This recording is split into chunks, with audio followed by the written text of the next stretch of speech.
제가 늘 이제 드리는 말씀이죠. 사람이 생각보다 그렇게 훌륭하지 않다. 조금 더 직설적으로 말하면 사람이 생각보다 별로다. 그것의 가장 중요한 의미는 뭐냐면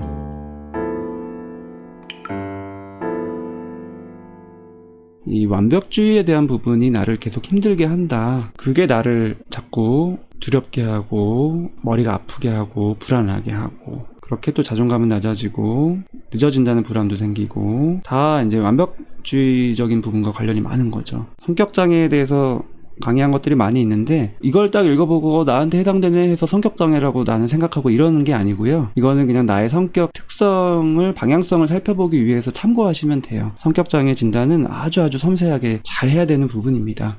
말이 이제 강박성이라고 해서 뭔가 강박하고 관련이 많이 될 것 같지만 조금 더 정확하게 이해하기 위한 설명은 그냥 평상시에 사람들이 말하는 FM, 완벽주의 이런 성향이라고 생각하시면 돼요. 내용의 세부 규칙, 목록, 순서, 조직 또는 스케줄에 집착되어 있어서 활동의 중요한 부분을 놓친다. 완벽함이 있지만 오히려 이 점 때문에 일에 방해가 되는 거. 예를 들어서 자기만의 완벽한 기준을 만족하지 못해서 계획을 완수할 수가 없는 거죠. 그 다음에 여가 활동이나 친구 교제를 마다하고 일이나 어떤 성과에 너무 열중한다. 이게 돈 때문이 아닌 거죠. 일이나 성과 자체에 열중하는 거. 그 다음에 지나치게 양심적이다, 소심하다, 도덕, 윤리, 가치관에 대해서 융통성이 없다. 문화적, 종교적 정체성으로 설명이 되지 않는다. 감정적인 가치가 없는데도 낡고 가치 없는 물건을 버리지 못한다. 자신의 일하는 방법에 대해서 정확하게 복종적이지 않으면 일을 위임하거나 함께 일하지 않으려고 한다. 자신과 타인에 대해서 돈 쓰는데 인색하다. 돈을 미래의 재난에 대비하는 것으로 인식한다. 경직되고 완감함을 보인다. 설명만 보면은 잘 이해가 안 되기도 하고 되게 이상한 사람인 것 같고 막 이런 느낌들이 들 수 있는데 이거는 그냥 진단 기준을 나열했을 뿐이고요. 이런 행동 이면에 있는 아주 디테일한 그 마음의 흐름들이 있거든요. 그거를 좀 설명을 드리고 싶습니다. 그러기 위해서 아까 이제 오늘 사연 주신 하늘새벽님께 좀 여쭤본 것들이 있는데 원래 본인이 뭐 어떤 사람이라고 생각을 하는지 좀 여쭤보고 싶고요. 그 다음에 성장 과정은 어땠는지, 어렸을 때 어떤 경험을 했는지, 집에서나 부모님으로부터나 아니면은 학창 시절의 친구 관계에서나 역시 이어져서 이제 부모님에 대한 마음이 예전부터 어땠고 지금은 어떠신지 이것도 좀 여쭤보고 싶고요. 답변을 주셨네요. 저는 예민하고 많이 남의 시선을 신경 쓰는 사람이었다. 기질이 그냥 그런 것 같다. 특히 아버지도 권력에 대해서 관심이 많으셨다. 좋은 사람이라는 말을 듣는 걸 되게 좋아하셨다. 제가 봤을 때도 좋은 사람이었다. 네. 디테일하게 설명을 잘 해주셨습니다. 그리고 말씀하셨다시피 그냥 기질이 그런 경우들이 많이 있어요. 제가 사연을 자꾸 다루다 보고 어렸을 때 어떤 식으로 성장했고 이런 거를 여쭤보고 또 관련지어서 말씀드리다 보면은 또 부모님에 대해서 말씀을 또 자꾸 드리게 되고 근데 또 시청하시는 분들은 그걸 공감하면서 지금 내가 이렇게 힘든 거는 100% 부모님 가족 탓이구나 이런 식으로 생각들을 많이 하시더라고요. 근데 제가 그런 설명을 드리는 거는 그런 의도로 드리는 게 아니라 참고하라고. 왜냐면은 불확실해요. 성격이든 병이든 그 원인적인 측면에 있어서 타고난 부분이 절반 정도는 됩니다. 환경적인 부분도 나머지가 되고요. 타고났다라는 거는 뭐 유전을 꼭 말하는 건 아니고 랜덤도 있는 거예요. 유전자와 상관없이 그냥 랜덤. 예를 들면은 전혀 부모님과 다른 외모인 경우도 있고 부모님이 키가 다 큰데 나만 작은 경우 또 반대인 경우도 있고 똑같아요. 기질도. 근데 이제 이런 기질을 타고 나셨고 환경은 아버지에 대한 얘기를 해주셨는데 좋은 사람이라는 평을 많이 들었고 실제로 그런 분이었다. 굉장히 모범적인 거를 보고 자라신 거죠. 그런데 아버지도 불안이 높으셨고 다혈질적인 부분이 있어서 어렸을 때 부모님이 많이 다퉜고 저와도 많이 다퉜다. 그리고 아버지가 초등학교 이후부터 제가 아빠와 닮아서인지 가족들 중에 저를 편애를 했다. 그래서 어머니가 힘들어 하셨는데 어머니가 개인적으로 잘못 행동하시거나 아버지와 다툴 때 제가 아빠와 엄마 사이에 중재자 역할을 해왔던 것 같다. 초등학교 때부터 엄마의 버팀목이었다. 엄마를 지켜줘야 된다는 생각이 컸다. 그러셨군요. 동생도 제 말만 들어서인지 사춘기 때 부모님한테 함부로 말하고 반항할 때 제가 중재자 역할을 했던 기억도 많다.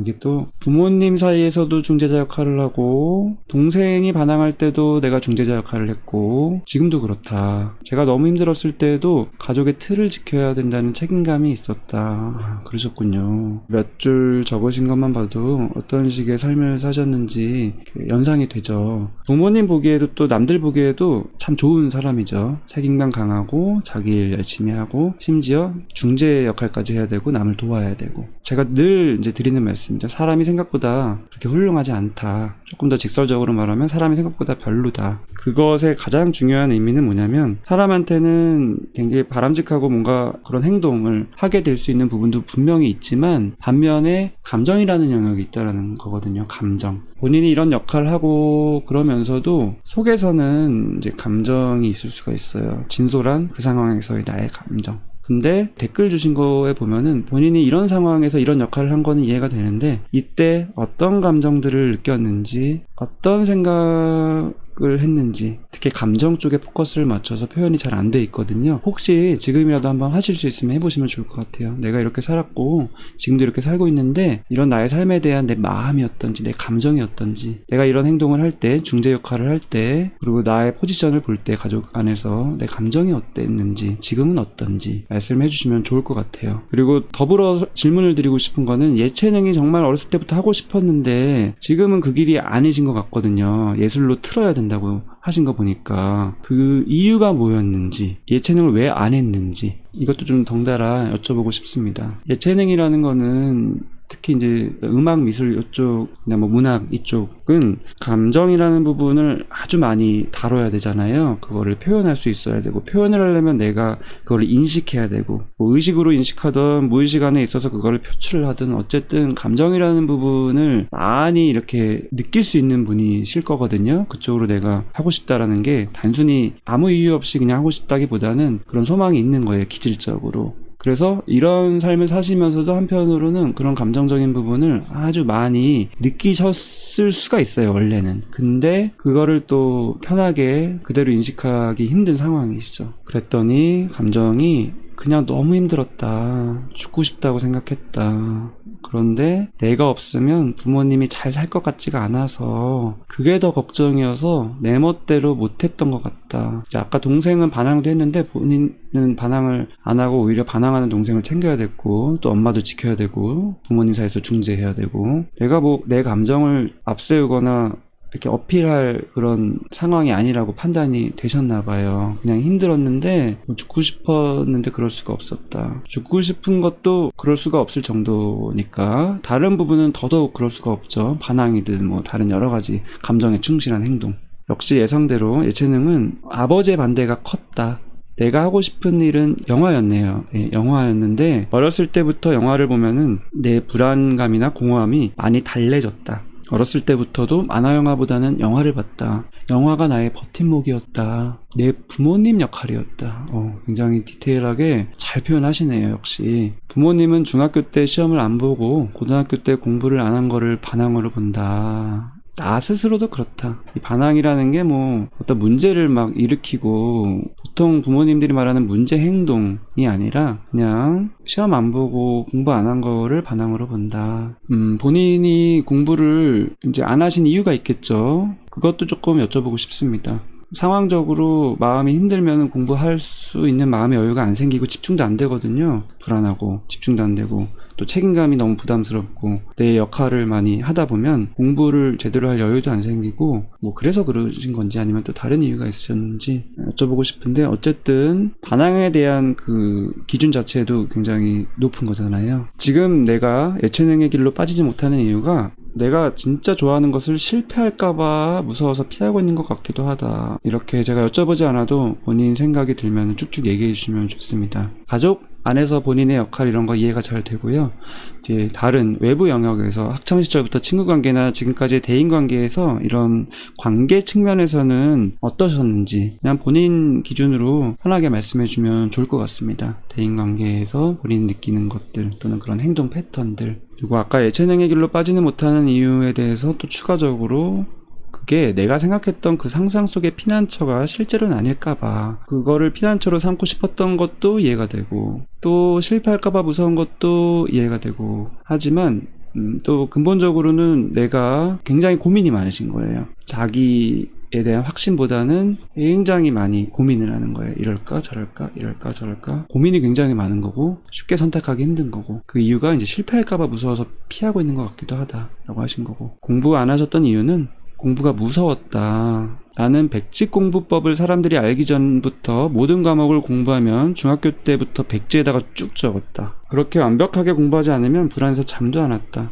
그 정도를 이제는 못할 것 같다. 이게 진짜 힘든 공부법이죠. 이게 이제 완벽하게 하는 거죠. 처음부터 끝까지. 그렇게 하지 않으면 불안해서 잠도 안 왔다. 사연에도 있었는데 나중에 이제 공부할 때는 그걸 내가 얼마나 힘든지 아니까, 내가 할 때는 그렇게 완벽하게 하니까 시작을 못 하겠는 거예요. 내가 그 정도 못 할까 봐. 예전에 강박 장애 다룰 때 강박적 지연에 대해서 말씀드린 적이 있는데, 강박성 성격도 강박적 지연이 되게 많아요. 하면은 진짜 처음부터 완벽하게 하기 때문에 그 부담감 내가 알거든요. 사람이 감정이라는 영역을 무시할 수가 없어서 감정적으로 이게 부담이 엄청 돼요. 그래서 나도 모르게 회피를 하게 됩니다. 미루는 식으로. 그래서 지금 못 하시는 거죠. 얼마나 힘드실까요? 어렸을 때부터 꿈이 많았다. 이게 어떤 의미실까요? 꿈이라는 게 장래희망이겠죠. 어떤 꿈들이 있었는지도 말씀해 주면 좋을 것 같습니다. 의사, CEO, 영화감독.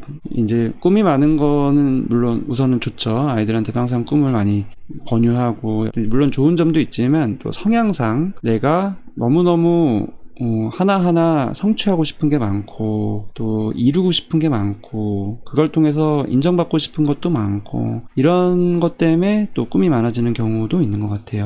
오늘 사연을 주신 분의 말씀을 쭉 들어보니까, 그리고 지금 남아있는 본인의 이 어려움, 갈등들을 보면은 이런 강박성 성격과 관련된, 완벽주의에 대한 것과 관련된 힘듦이 굉장히 많이 느껴져요. 이걸로 인한 고생을 많이 하셨기 때문에 이런 모습이 다시 나오는 것 같아서 너무 무섭다, 이런 표현도 하셨고, 스스로 검열도 많이 하고 점검도 많이 하고 확인도 많이 하고 의심도 많이 하고, 내가 결정하는 부분들을 하나하나 다 이제 점검하고, 그게 이제 실패에 대한 두려움일 수도 있고, 아까 말씀하신 대로. 근데 또 많이 도전하고 싶고, 실패는 두려운데 도전은 하고 싶고, 성취는 하고 싶고, 성공하고 싶고, 근데 무섭고. 그래서 이럴 수도 없고 저럴 수도 없고, 이 갈등이 계속 되시는 거죠. 진로에 대해서도 마찬가지. 내가 하고 싶은 거는 영화 쪽인데 이 공부를 마무리 짓고 하고 싶다. 그 이유가 남들에게 공부로는 인정받지 못했다는 생각 때문에 화가 난다. 근데 공부를 할 때도 스스로 계속 비난하는 생각이 드는 거예요. 누가 저런 인강을 듣고 성공을 해. 너 같은 끈기로 인강을 완강할 수 있겠어? 이런 식으로. 굉장히 힘든 거예요. 마음으로 계속 왔다 갔다 하는 겁니다. 그래서 이 부분에 대해서 잘 살펴보시면서 해결을 받으시는 게 본인한테 정말 필요한 부분이라는 생각이 들어요. 이게 이제 본인이 엄청 노력을 많이 하신 거예요. 이 부분을 극복하기 위해서 이겨내려고. 하지만 그게 자꾸 좌절되는 경험들을 많이 하신 겁니다. 그걸 잘 이해하시려면 이 강박성 성격이라는 게 뭔지를 잘 이해하셔야 돼요. 여기 써있는 건 그냥 진단 기준일 뿐이고, 이거 자체를 표면적으로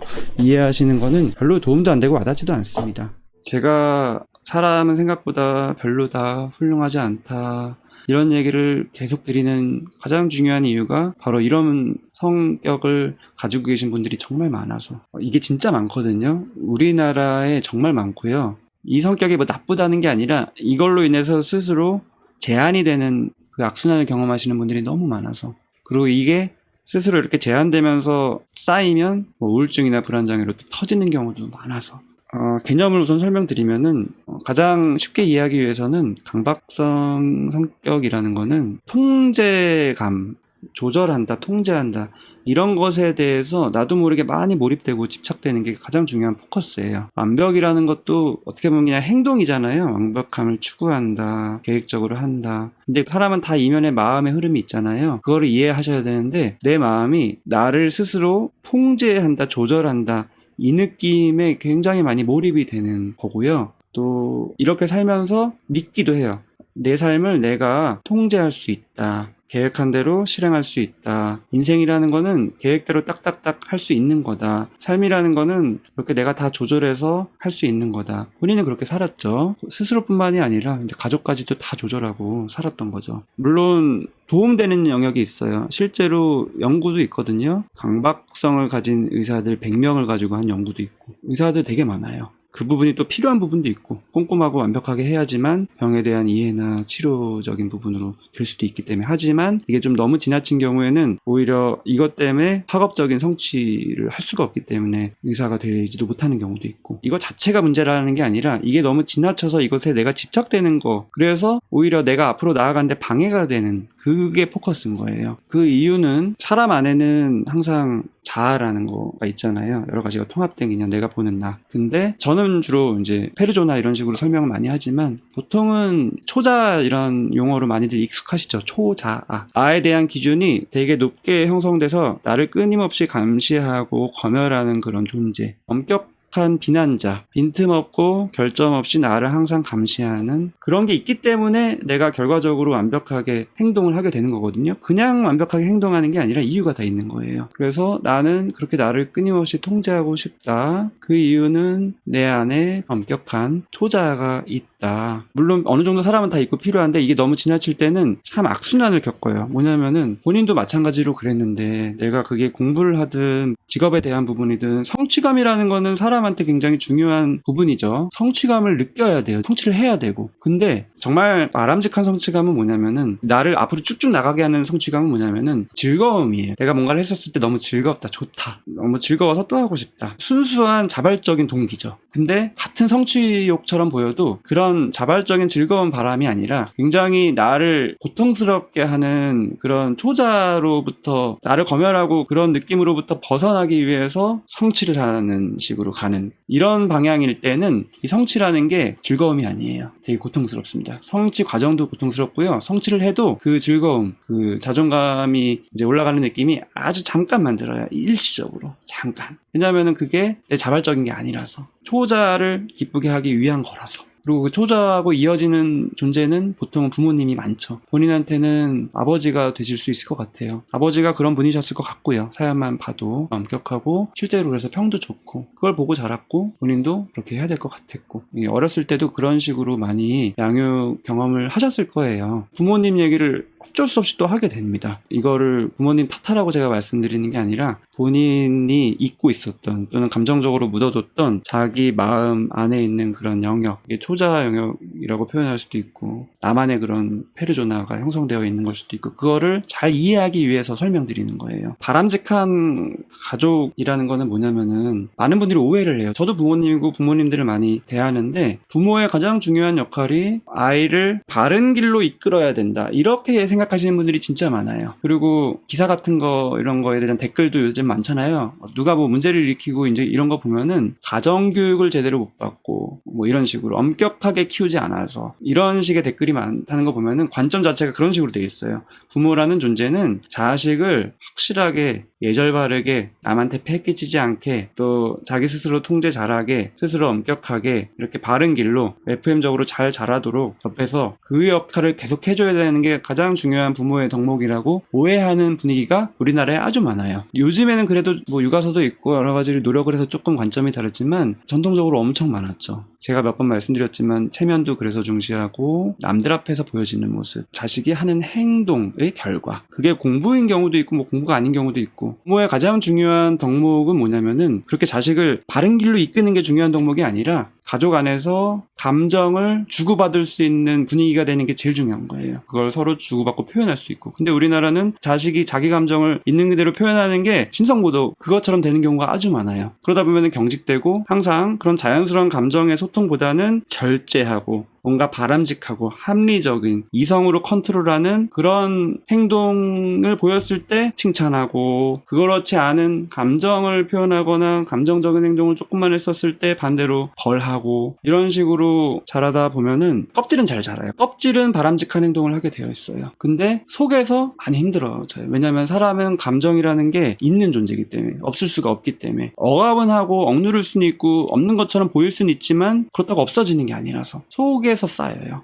그러다가 나중에 터지죠. 나중에 뭐 청소년 때 터질 수도 있고 성인이 돼서 터질 수도 있고, 터지는 것 자체가 뭐 부모님과 관계가 나빠지고 뭐 이런 것 자체는 사실 별로 안 중요해요. 부모님하고 평생 살 게 아니기 때문에. 진짜 중요한 건 뭐냐면은 내가 이런 패턴으로 자라면서 나도 모르게 감정을 억누르게 된다는 거예요. 통제한다는 것 자체가 내 감정을 억누른다는 것과 아주 관련이 많아요. 그리고 예전에 강박장애 설명드릴 때도 마찬가지로 설명드렸는데, 왜 이렇게 머릿속에서 생각이 많을까, 고민이 많을까, 오늘 사연에도 마찬가지죠. 왜 이렇게 항상 나를 의심하고 의구심을 가지고 이럴까 저럴까 의유부단하게 고민을 많이 할까, 왜 그렇게 같은 생각을 맴돌까, 항상 이렇게 고민이 많고 생각을 하고 합리적인 판단을 계속 고민하고 여러 가지 선택들을 고민하는 이유는 뭐냐면은 내가 감정을 억압하기 위해서예요. 감정을 억압하지 않고는 살 수가 없었어서 그게 패턴이 된 거예요. 그래서 감정을 계속 억압하다 보면은 안 느껴져요. 그래서 행동은 열심히 합니다. 공부도 열심히 하고 뭐 여러 가지 바른 생활 잘하고 남들도 돕고 가족도 돕고 할 수 있는데, 내 안에는 감정이라는 영역이 이제 점점 사라져요. 근데 의식되지 않을 뿐 무의식 안에는 감정이라는 영역이 남아 있어요. 그래서 오늘 사연으로 치면은 부모님 중재 역할하는 거, 부모님이 싸우는 것만 해도 사실 자식은 엄청 스트레스거든요. 근데 중재까지 해야 돼요. 동생이 반항하는 것만으로도 가정 분위기 흐트러뜨리는 것 같아서 엄청 스트레스거든요. 근데 중재까지 해야 돼요. 물론 잘하셨지만 사람의 속마음에서는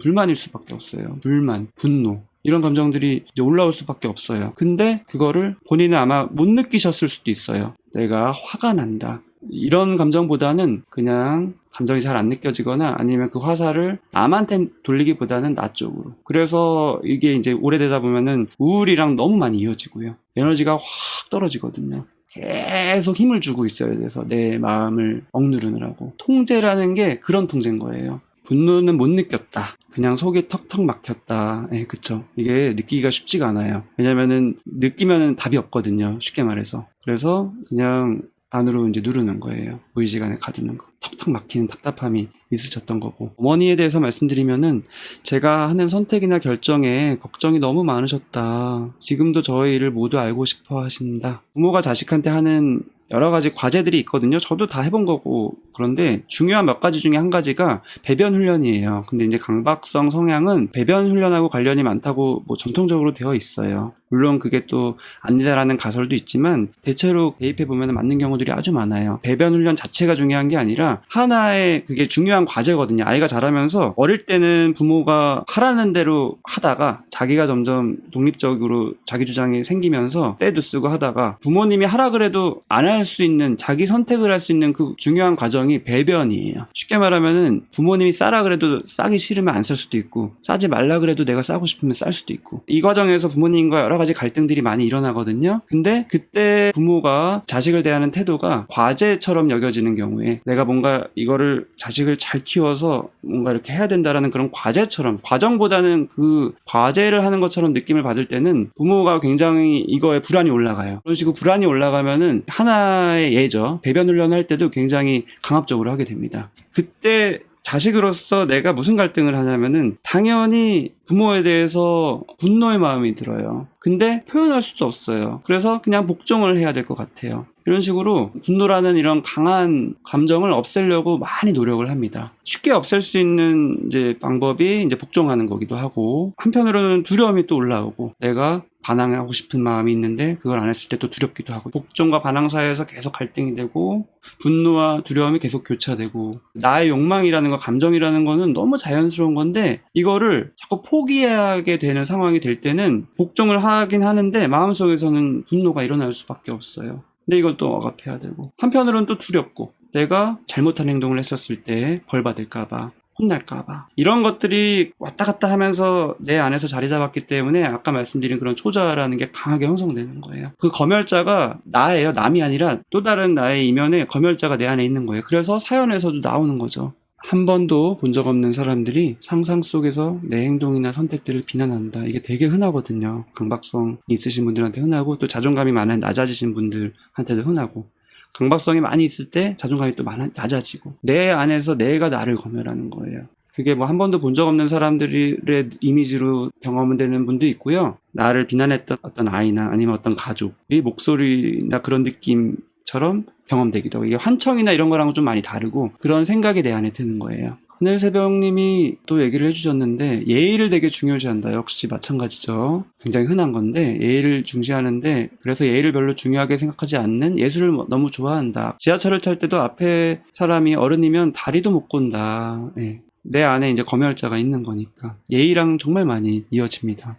어렸을 때 자주 오줌을 싸려고 해서 비뇨기과를 갔던 기억이 있다. 예, 이런 경험이 되게 많아서 실제로 많이 물어봐요, 설문할 때. 그 과정에서 많이 이제 고생을 했기 때문에 그게 또 이제 약간 비뇨기적인 문제가 어렸을 때 조금 나타나는 경우들이 있어요. 이거는 뭐 어떻게 보면 표면적인 거고 그 마음 안에 내가 이런 식으로 계속 마음 안에서 갈등을 했고 이럴 수도 없고 저럴 수도 없고 이런 게 있었다라는 것을 잘 이해하시는 게 진짜 중요합니다. 본인은 이제 또 집중을 편입을 하는 게 좋을까 용기를 가지고 영화 쪽으로 진출해 볼까예요. 내가 이렇게 할까요 저렇게 할까요를 질문을 저한테 주시는 게 그럴 수 있죠. 근데 강박성 성향을 가지신 분들이 이런 질문을 굉장히 많이 하세요. 상담을 올 때도 어떤 중요한 부분을 선택을 하기 위해서 결정을 내리는데 도움받기 위해서 전문가를 찾는 경우들이 되게 많습니다. 내가 이걸 할까 저걸 할까 이렇게 포커스를 두시지 말고요. 나는 지금 확신이 없구나. 뭔가 결정을 내릴 때 자꾸 우유부단해지는 구나 의구심, 의심이 자꾸 드는구나 이런 식으로 포커스를 자꾸 두셔야 돼요. 그게 내 마음의 흐름을 이해하기 위한 굉장히 중요한 과정이에요. 현상인 거예요. 현상인데 그 이면에는 나 자신에 대해서 나의 자발성을 내가 경험한 과정이 많이 없었기 때문이에요. 근데 진짜 중요한 게 뭐냐면은 지금 뭔가를 결정하는 게 중요한 게 아니에요. 하늘새벽님. 나의 자발성을 회복하시는 게 중요해요.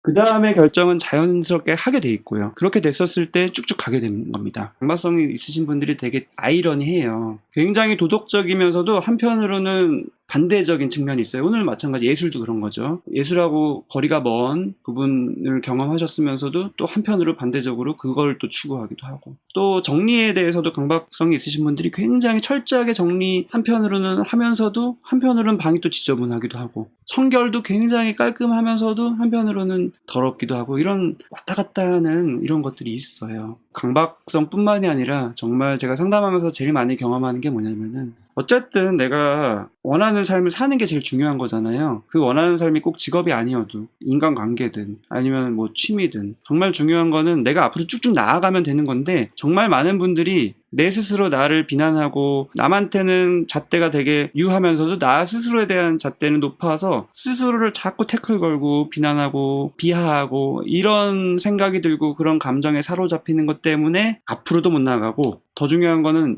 이런 감정이 굉장히 괴로운 감정이기 때문에 또 이 감정을 처리하느라고 시간도 많이 들어가요. 그래서 앞으로 못 나갑니다. 정말 많은 분들이 가지고 있어요. 나를 검열하는 이런 느낌. 그래서 제가 항상 유튜브에서 말씀드리는 게 내가 내 편이 되는 게 진짜 중요하다. 이 상반된 감정이 내 안에 있다라는 거를 잘 알아가는 과정을 하는 게 상담을 하는 거예요. 상담을 하다 보면 이런 얘기 저런 얘기 막 하다 보면은 나도 잊고 있었던 그 순간의 장면, 상황, 사건, 그때 내가 느꼈던 감정. 하지만 그 감정을 처리를 못했어요. 이럴 수도 없고 저럴 수도 없어서. 근데 감정이라는 거는 양가 감정이라는 게 어떻게 보면 자연스러운 거거든요. 이런 마음 저런 마음 둘 다 있을 수 있는 건데 그것들을 발견하는 이런 과정들을 깨닫고 하다 보면은 이렇게 쌓여있던 감정들이 점점 사라지고요. 그러면은 참 신기하게도 나를 계속 검열하던 그런 존재, 초자라는 그런 부분들이 점점 편해져요. 그래서 나를 그렇게 채찍질하지 않게 돼요. 점점 편해져요. 그렇게 돼야지 내가 자발적으로 정말 순수한 마음으로 내 마음의 흐름에 따라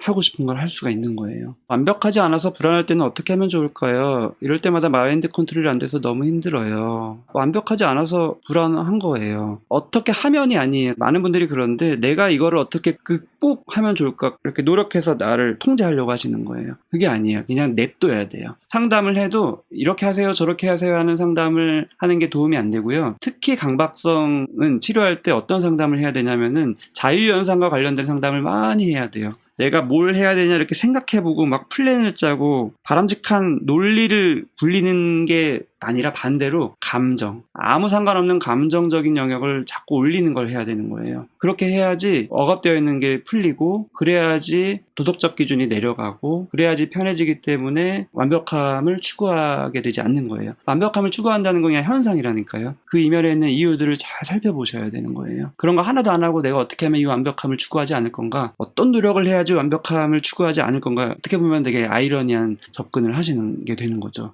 편해지는 게 되게 중요한 거예요. 그래서 되게 생각보다 강박성이라는 부분이 상담회에서 되게 많이 치료되거든요. 50분씩 하는 상담을 꾸준히 하시다 보면은 굉장히 많이 좋아집니다. 연구에 의하면은 한 1년 정도 했었을 때 매주 한 15% 정도만 그게 남아있고 나머지는 또 많이 없어진다 이런 게 있어요. 진짜 많이 좋아지는 거거든요. 그래서 상담을 하면서 나도 모르게 경험되는 거예요. 아, 사람이라는 게 인간이구나. 그렇게 완벽하지 않는 거구나. 이거를 나도 모르게 점점 받아들이게 돼요. 이걸 노력해서 받아들이는 게 아니에요. 노력이라는 거 역시 머리로 하는 거거든요. 머리로 하는 게 아니라 자연스럽게 감정적으로 수용하게. 아, 내가 그동안 감정을 초월하려고 했거나, 사람은 감정적인 존재인데 감정을 통제하고 초월해서 나를 한쪽으로 몰아가려고 했구나. 사실은 그 소망 자체가 그게 달성할 수 없는 소망이거든요. 실패할 수밖에 없거든요. 근데 많은 분들이 뭐 자기계발서를 봐도 그렇고 강박성이 있는 분들은 자기계발서 보면 절대로 안 돼요. 특히 더 악순환됩니다. 하늘새벽님이 그런데 제3자가 저를 봐주기를 원하는 것 같아요. 관종이라고 하죠. 지하철을 타도 제3자가 봐주길 바라면서 그게 저한테 힘들게 받아들여지는 것 같아요. 이거 역시도 뭐 자존감 관련해서도 그렇게 이어지는 거예요. 그래서 포커스가 내가 되어야 되는데 남이 되는 거예요. 포커스를 나에게 가져오는 작업을 하는 거예요. 그 포커스라는 거는 나의 생각보다는 나의 감정이에요. 내 안에 자유롭게 내 감정이 왔다 갔다 할 수 있게, 그걸 내가 자유롭게 느낄 수 있게, 생각보다는 감정에 맞추는 거. 아까 자발성을 어떻게 하면 추구할 수 있냐라는 이런 질문도 있는데 그것도 역시 어떻게 보면 방법적인 측면으로 질문을 또 하시는 거예요. 이해는 되는데 이게 자연스러운 과정으로 추구를 하셔야 돼요. 이렇게 내 감정에 내가 포커스를 맞추게 되고 나 자신의 포커스를 맞추는 과정들을 자꾸 하다 보면은 자발성은 사람한테 누구나 있기 때문에 그냥 회복이 되는 거예요. 이걸 자발성을 억지로 내가 노력해서 가지는 게 아니라 반대로 말하면은 지금까지는 자발성이 있을 수가 없었어요. 왜냐면은 어떤 감정적인 영역이라는 거는 예측 불가능한 거고 되게 불확실한 거고 통제될 수 없는 거거든요. 근데 나는 통제되는 것에 계속 포커스를 맞췄기 때문에 감정도 그렇고 자발적이라는 것도 역시 내 마음을 왔다 갔다 할 수 있는 거기 때문에 되게 그걸 추구하는 것 자체가 혼란스러워요. 그리고 양육 과정도 역시 나의 자연스러운 자발성보다는 사회적인 것에 의해서 잘 바람직하게 가는 쪽에 포커스가 맞춰져 있었기 때문에 자발성에 접근하는 게 자기 노력으로 되기가 힘듭니다. 그래서 순서대로 내 이면에 있는 감정부터 잘 포커스를 맞춰서, 특히 아이들은 그렇거든요. 보복될 것 같고 처벌받을 것 같고 실제로 부모가 그런 식으로 자기도 모르게 양육하게 되고요. 그래서 두려움을 가져요. 근데 내 감정을 드러냈었을 때 그게 보복에 대한 두려움이라는 걸로 반사되는 거 없이 그냥 감정은 느껴도 되는 거고 표현해도 되는구나를 경험을 자꾸 해봐야 돼요. 그거 하는 게 상담인 거고. 늘 말씀드리지만 그런 여건이 안 되면 일기를 쓰세요. 감정 일기를 쓰세요. 어쨌든 표현을 해봐야 되는 거예요. 그리고 믿을 만한 사람한테 감정을 표현하는 거 너무 좋아요. 근데 그런 존재가 쉽지 않다는 거 계속 말씀드리는 거고. 그래서 공개적으로 감정을 경험하지만 지금까지 내가 감정은 두려운 것이라는 인식이 깔려 있었던 게 공개적인 감정 표현이나 인식을 하면서 두려움과는 다른 그냥 있는 그대로 따뜻하게 느껴지는 그 경험을 하셔야지 감정을 억압할 수밖에 없었던 나의 그런 고정관념이 점점점 풀리는 거예요. 그래야지 자발성 회복되고, 그래야지 나의 엄격한 초자가 점점 편해지고, 그래야지 통제에 집착하지 않게 되고, 그래야지 본인이 정말 순수하게 즐거움으로 인해서 선택을 하실 수 있습니다. 하늘새벽님께서 굉장히 중요한 얘기 하셨어요. 나는 내 감정을 잘 안다고 생각했는데 그냥 저를 객관해서 보는 걸 잘하는 것 뿐이었군요. 저한테 너무 미안하고 제가 안쓰럽네요. 어떤 마음이신지 이해가 충분히 되고요. 이거 역시도 많은 강박성 있는 분들이 경험하는 거예요. 그런 언어화한 것에 많이 집중을 하세요. 이거를 단어로 문장으로 표현하는 것 자체, 객관화하는 것 자체. 근데 참 신기하게 언어가 중요하면서도 또 중요하지 않아요. 사람마다 다 다르거든요. 그냥 막 하면 되는 거예요. 감정을 되게 잘 표현하고 객관화하고 막 정리하고 이러는 게 아니라 그냥 막 자유롭게 느낄 수 있고 표현할 수 있으면 되는 건데 그 과정에서 두려움을 느낄 필요가 사실 전혀 없어요. 사람의 마음 흐름이 어떻게 보면 비슷해요. 아주 간단하게 말하면 그냥 자연스러운 나를 회복하는 거예요. 의도적으로 억지적으로 나를 바꾸려고 하지 말고. 근데 자기계발서도 그렇고 뭔가 동기부여 영상도 그렇고 자연스러운 나를 억누르고 억지로 어떻게 살려고 하죠. 근데 그렇게 하면은 오래 못 가요. 지치고요.